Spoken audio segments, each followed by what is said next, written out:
Tervist, head rahvuskaaslased, eestlased! Kas te teate, miks ja kuidas me oleme seotud Ameerika indiaanlastega? Kuidas me oleme väga sarnased?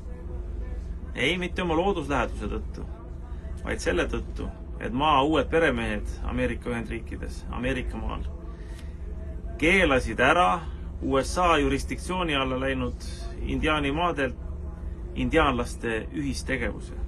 Ükskõik millises vormis. Põllumajandus, kaubandus, tootmine, finantsid. Ja täpselt sama asi on käimas Eestis. Need, kelle kupjad on tänane koalitsioon ja ka eilne koalitsioon, ega ei tasu illusioone teha ka sotside osas. Nad tegutsevad meie maa tõelise peremehe huvides. Igaüks võib ise arvata, kes see tõeline peremees on. Et ei oleks eestlaste ühistegevust.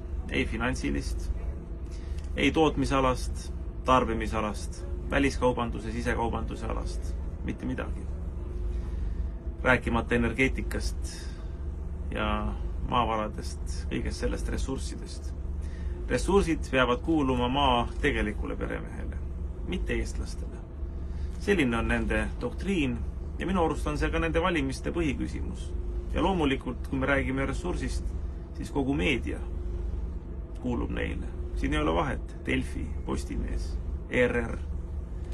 Üks teeb artikli, teine kopeerib järgmine päev, kolmas ülejärgmine päev.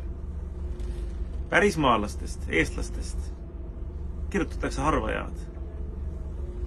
Ühistegevust ei propageerita, seda tehakse maha. Ja ülistatakse võõraid isandaid. Katsume valimistel, eestlased, teha sellele lõpu. Meil on vaja plaan B.